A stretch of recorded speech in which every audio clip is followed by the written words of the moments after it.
There's a kind of math you do when you think no one can see you doing it. You sit down with the numbers: what comes in, what has to go out, what's left, how long it can possibly last, and you add it up one more time, hoping it comes out different than it did the last time. It doesn't. The money coming in is fixed now. It isn't going to grow. And everything else keeps climbing.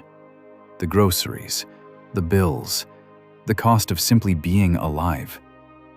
So you find yourself counting and recounting and lying awake running the figures. And underneath all of it is one question that never quite goes away. What happens when it runs out? When I can't earn anymore? When the savings are gone? When the jar is finally empty? What then? Who takes care of me? And the fear of that empty jar can sit on your chest like a stone, in the quiet, where no one sees it. And it has a particular weight in this season of life, because the door has closed on the usual answers. When you were younger and the numbers got frightening, there was always the thought, I'll work more, I'll earn it back, I'll find a way. That door is mostly shut now.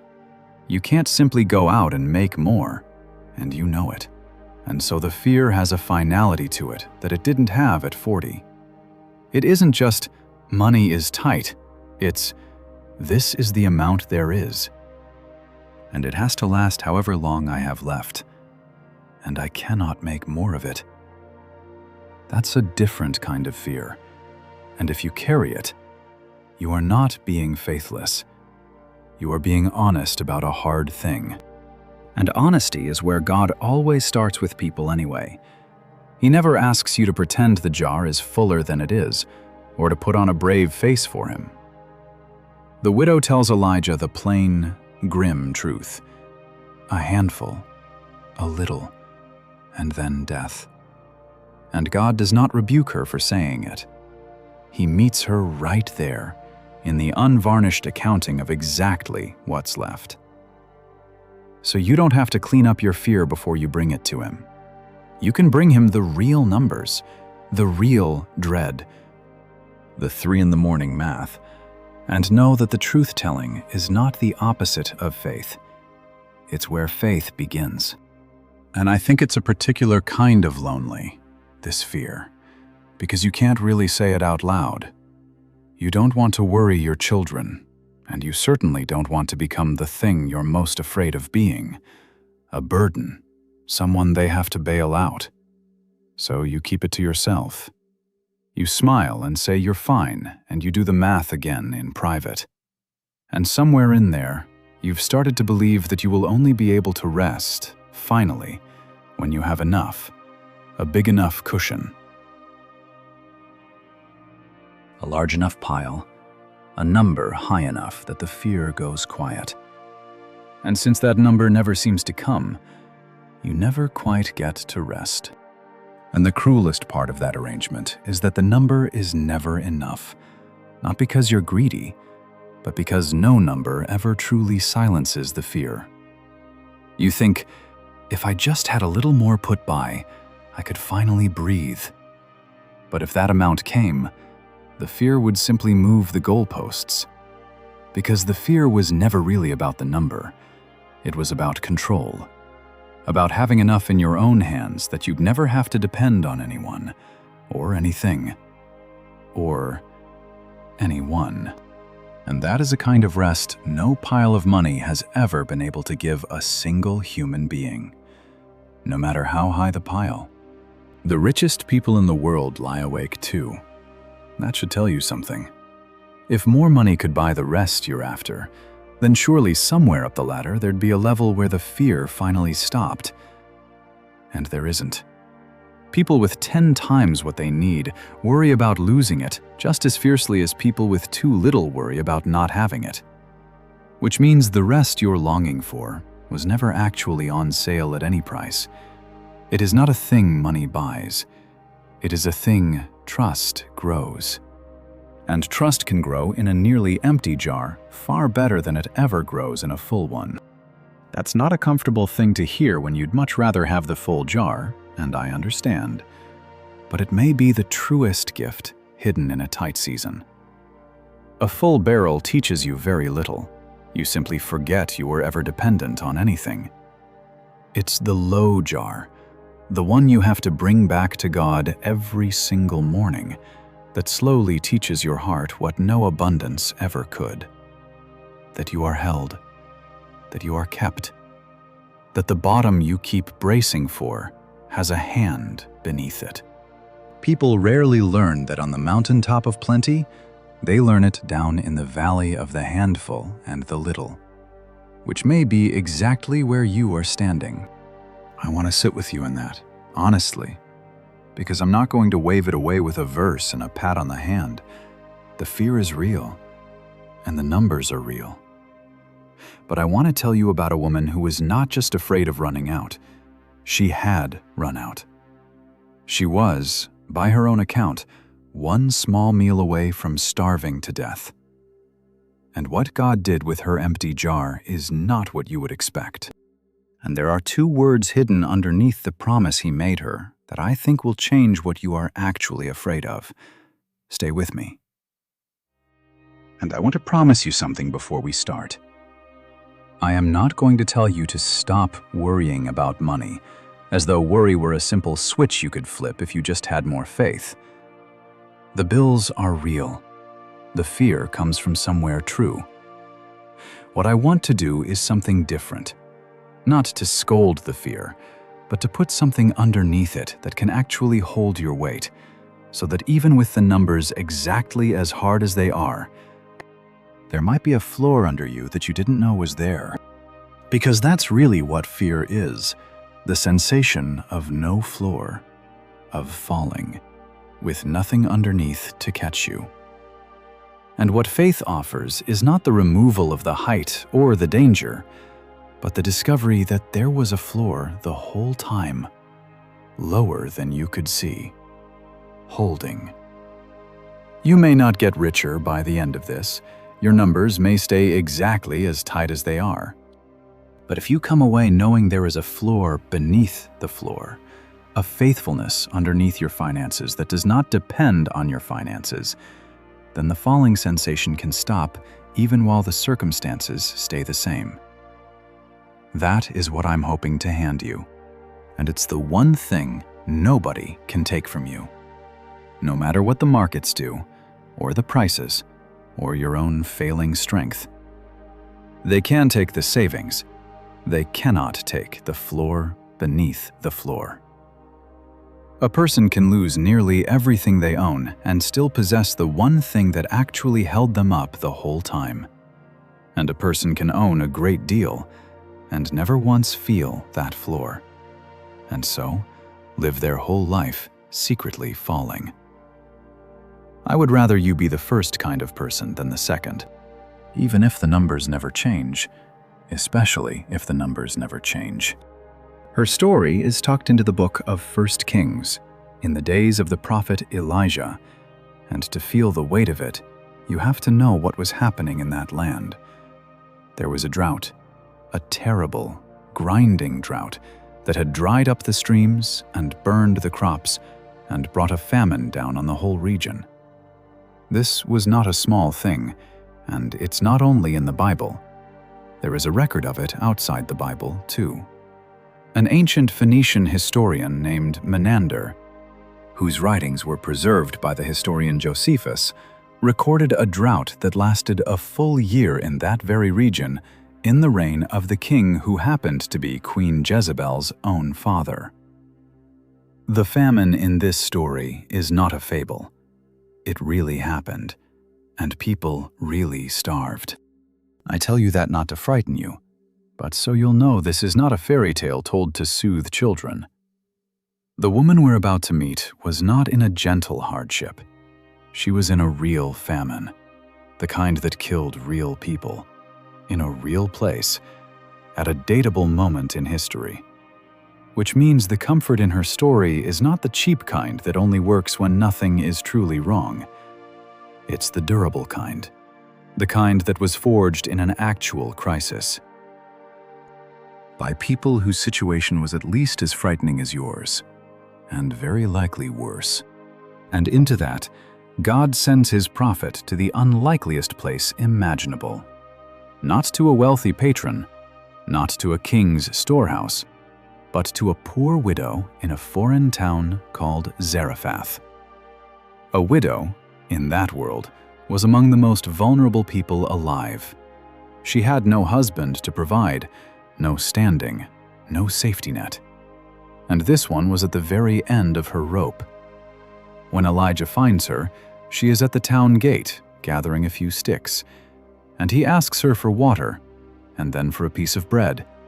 And listen to what she says back, because it is one of the most desperate sentences in all of Scripture. She says, "I don't have any bread. All I have is a handful of flour in a jar and a little oil in a jug. I'm gathering these few sticks to go home and make one last meal for my son and myself, and then we will eat it and die." There is no self-pity in how she says it. She is not being dramatic. She has simply looked, clearly, at exactly what is left. A handful, a little, and drawn the only conclusion the arithmetic allows. This is the end. And I think that flat, exhausted honesty is something you understand. The fear in your own quiet math is not hysteria. It's a sober look at real numbers. You are not a worrier inventing problems. Like her, you have looked at what's there and what's needed, and felt the gap. God does not meet her by telling her she's overreacting. He never does that to you, either. He takes your fear seriously, the way he took hers. Notice that the very first thing the prophet says to this terrified woman is, "Do not be afraid." Not as a scold, not, "You shouldn't feel that way," but as the gentlest of reassurances, spoken before a single thing in her situation had changed. The flour was still just a handful when he said it. "Do not be afraid" came first, and the provision came after. God does not wait for your circumstances to improve before he speaks peace over you. He speaks the peace into the fear itself, while the jar is still nearly empty, because his peace was never meant to be the result of a full jar. It was meant to be the thing that holds you while the jar is low. Sit with that for a moment. She is not speaking figuratively. She has measured what's left, a handful, a little, and she has done the math, the same kind of math you do, and the math says, this is the end. One more meal, and then starvation. She has already accepted it. She's not gathering sticks in hope. She's gathering them to cook the last thing she will ever cook. And notice where God has chosen to do this. Of all the people in the world he could have sent his prophet to, of all the wealthy households that could have hosted him in comfort, God sends him here, to the empty cupboard, to the woman at the absolute end of her resources. He did not wait for her to get back on her feet first. He did not come once she had a little something saved up to feel secure about. He came to the bottom of the jar, because the bottom of the jar is exactly where he does his most personal work. If you have been thinking you have to get your situation stable before God will show up in it, this story quietly tells you the opposite. He specializes in the empty cupboard. And there's a strange freedom in realizing that.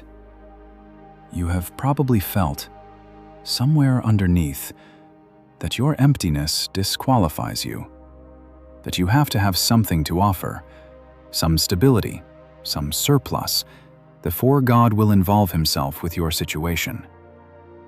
But the whole shape of this story says the opposite. The emptiness was not the obstacle to the miracle.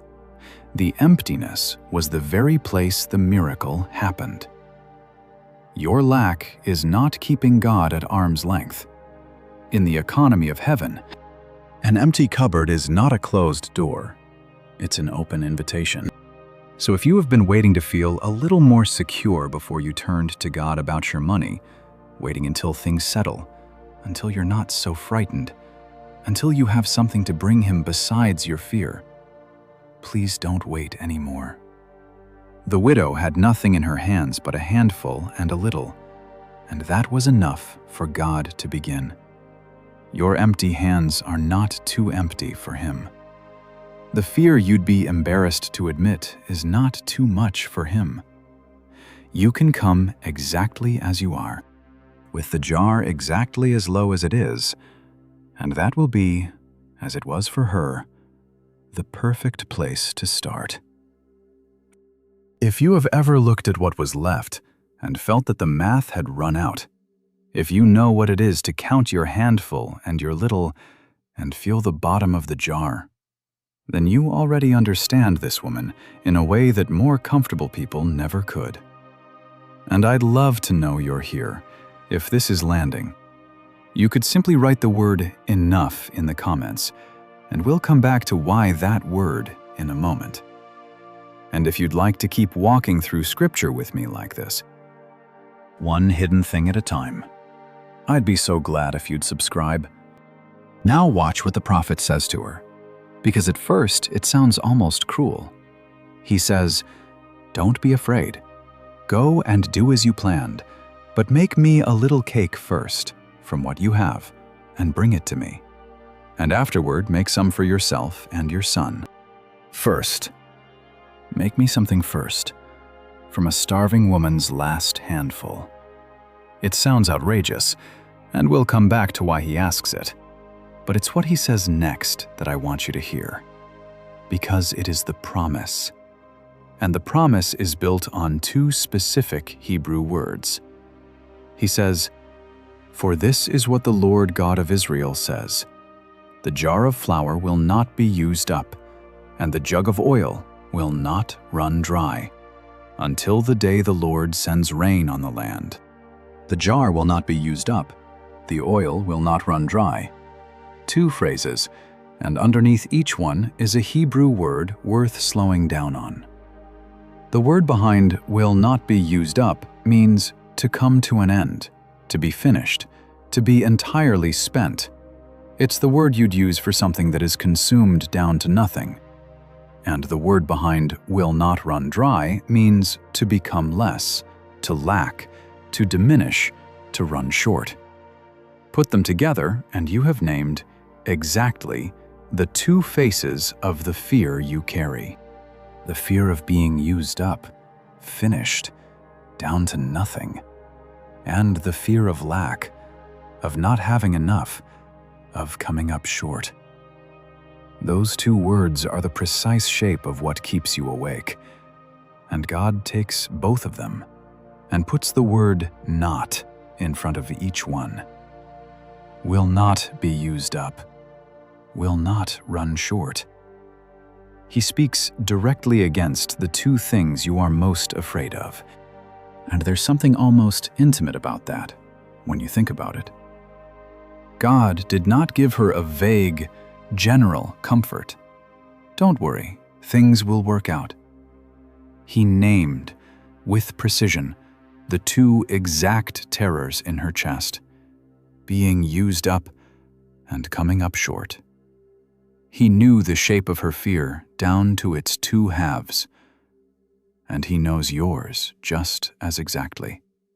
The fear you've never quite been able to put into words, the one with two faces, the dread of being finished, depleted, with nothing left, and the dread of lack, of not enough, of the gap between what you have and what you'll need. God has words for both, and the word He puts in front of both is the same small, mighty word: not. And what a word that is to have spoken over the two things that frighten you most. Everything in your fearful math drives toward those two words: used up and lacking. The whole anxious calculation is just those two outcomes, projected forward into a future you can't control. And God reaches into that exact future, the one you keep trying to provision against all by yourself, and He sets His not against both of them. Not used up, not lacking. He doesn't promise the numbers will be large. He promises they will not, in His keeping, reach zero. That is a narrower promise than the pile you wanted, and a far deeper one. But here is the part that almost everyone misses, and that is the part that changes everything. Look closely at what the miracle actually was. God did not fill her jar to the brim. He did not make it overflow. He did not hand her a great heaping mountain of flour so that she would never have to think about it again. That is what we would want, a pile big enough to end the fear forever. That is not what He gave her. What He gave her was a jar that simply never emptied. She went to it that day, and there was enough for that day. And the next day, she went again, and there was enough for that day. And the next, and the next, all through the long famine. For a year, the record says. Maybe more. The jar never filled up. It just never ran out. Every single day, she went to the bottom of her supply, and every single day, there was enough. Not a year's worth, not a stockpile, not security she could count and store and stop worrying about. Just enough. Daily. From His hand. And I know that might not sound, at first, like the answer you wanted. You wanted the pile. You wanted the heaping barrel and the worry gone for good. But sit with the kind of provision this actually is, because there's a mercy in it the pile could never give. A pile you would guard, you would count it, and watch it shrink, and lie awake over how fast it was going. A pile would become its own new fear. But a jar that simply never empties, that you cannot hoard, cannot count, cannot watch dwindle. You can only go to it today and find that it holds, and then go again tomorrow and find that it holds again. It is a provision designed to be trusted, not stored. And trust, it turns out, is a lighter thing to carry than a hoard you're always afraid of losing. And the older you get, the more that matters. Because a hoard takes energy to guard, and you have less of that energy than you used to. The beauty of a jar you simply trust, rather than a pile you must defend, is that it asks of you the one thing you can still give, even when everything else is running low. Not strength, not cleverness, not the ability to earn. Just the small daily turning of your heart toward the one who keeps it. You can do that on your weakest day. You can do that when you can do almost nothing else. Trust is the provision that's still available to you when every other resource has thinned. And maybe that is the quiet dignity God is offering you in this season, underneath the fear. The world measures you by what you have, and by that measure, a tight old age can feel like a diminishing, a fading toward less. But God never once measured a person by the size of their jar. He measured the widow by her open hand and her willingness to trust. And on that scale, she stands among the great ones of Scripture, a woman with nothing, who gave first and was kept. Your worth was never your net worth. It isn't shrinking as your savings shrink. In the eyes that matter most, you may be richer right now in the very things that last than you have ever been. So let's bring this home, to you, to that math you do when no one's watching. Here is the lie you have believed, and that is so deep you may have never once questioned it. That the answer to the fear of running out is a big enough pile.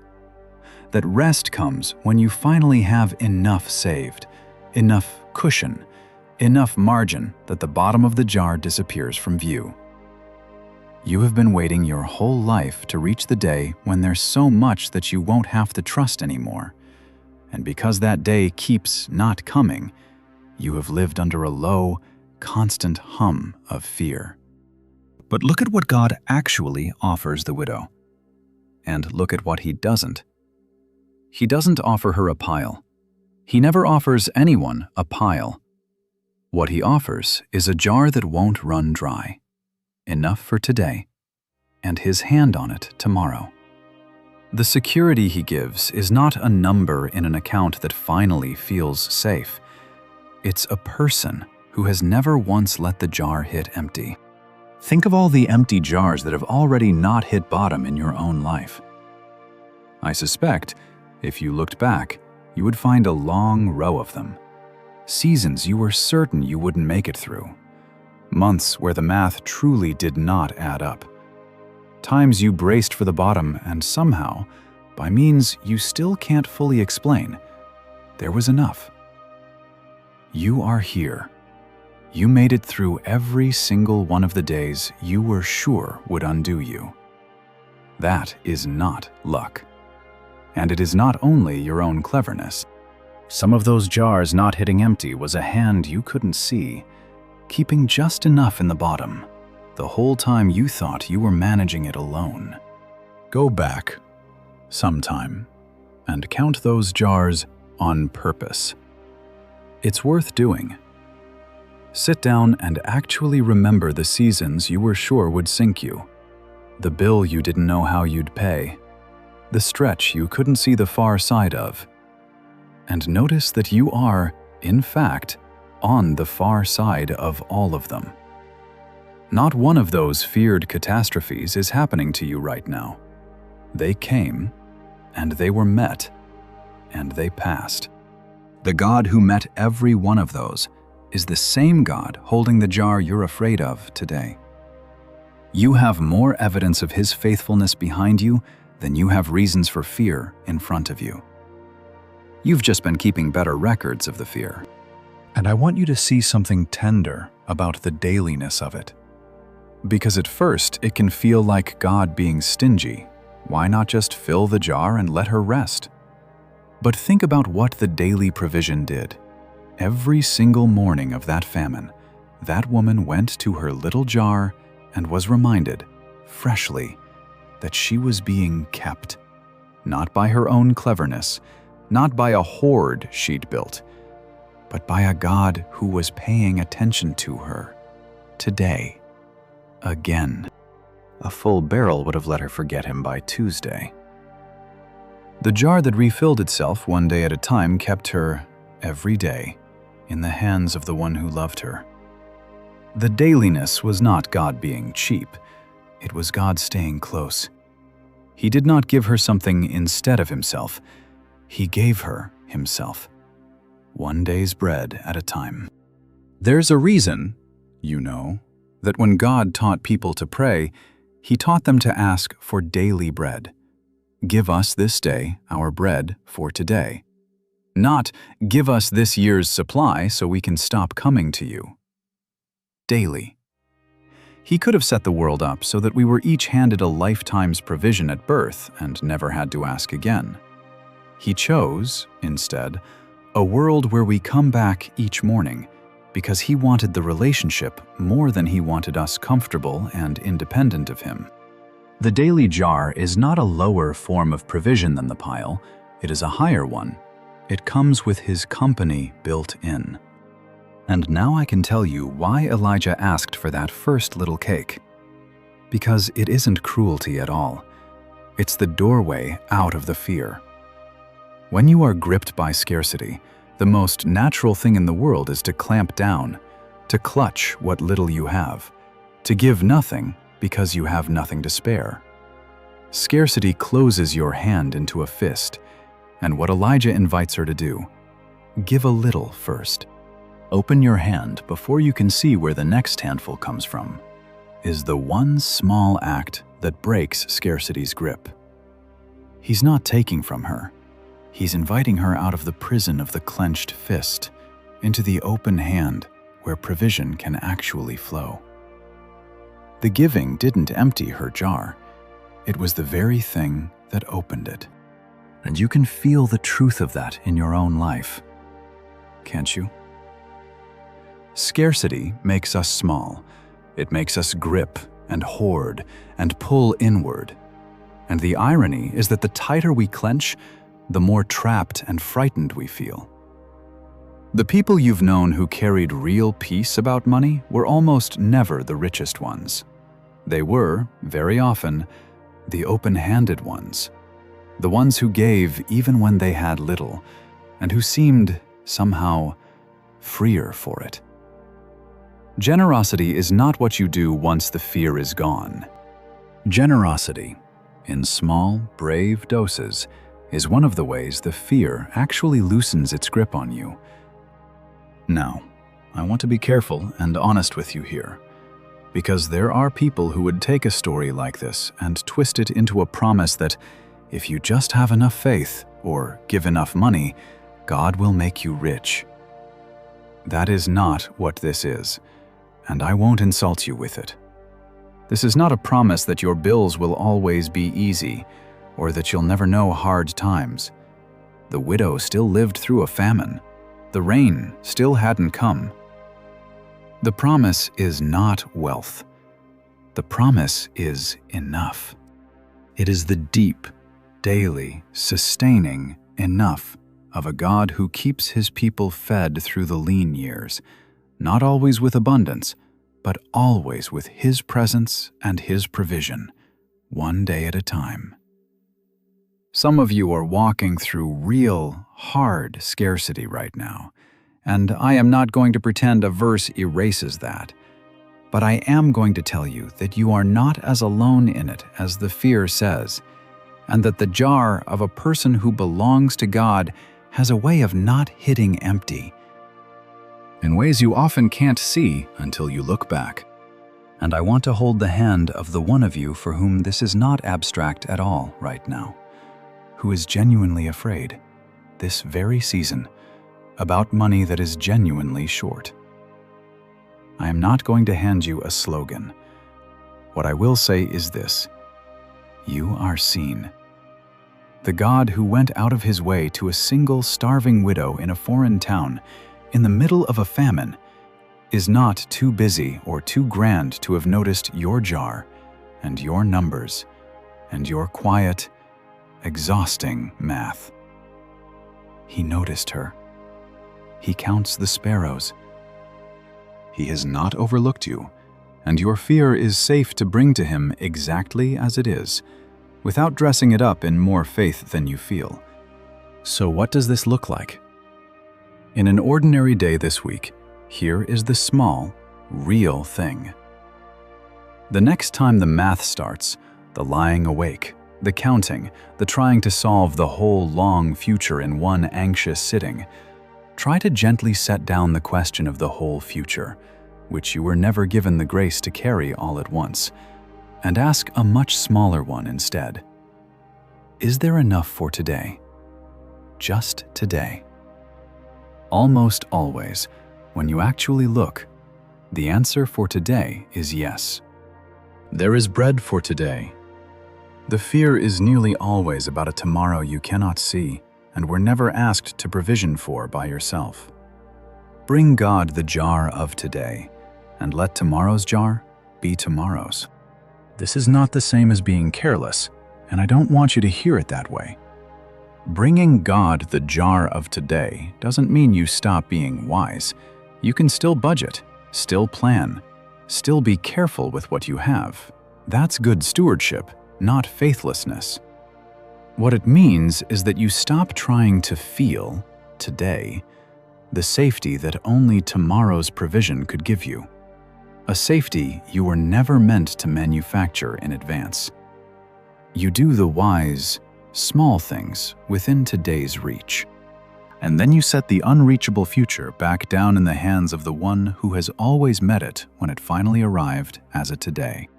And if you can, do the brave little thing the widow did.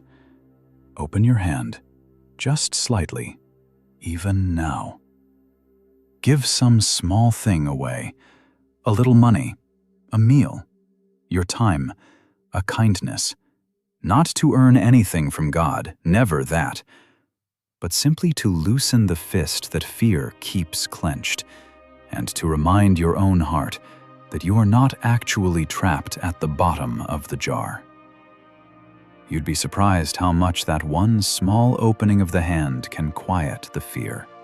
It works because the fist and the fear are the same gesture, made by the same frightened heart. When you open your hands to give, even a little, you are telling your own soul something truer than the fear has been telling it, that you are not actually down to the bottom, that there is enough to share, that the jar is not the whole story. You can't always argue yourself out of the fear with words, but a small, real act of open-handedness says it with your body. And the body sometimes believes what the mind cannot yet accept. So let me leave you with this, and I'll keep it gentle. There was a woman down to her last handful who had already done the math and decided it was over. And God did not hand her a mountain so she'd never have to trust him again. He gave her something better and humbler. A jar that would not be used up, and oil that would not run short, renewed quietly every single day, all through the famine. The two words for everything you're afraid of, being used up and coming up lacking, are the very two words he spoke his not against. You have been waiting for a pile big enough to finally let you rest. I don't think it's coming, and I don't think you need it. What you have instead is the promise underneath that jar, not a hoard you can count, but a hand that does not let go. Not enough forever, all at once, but enough for today, and then again tomorrow, and again the day after that, for as long as the famine lasts, and longer. So put the math down, just for now, in your heart. Bring him the jar of this one day, and trust the hand that has kept a great many empty jars through a great many long winters from ever quite hitting the bottom. Take good care of yourself, and I'll see you next time.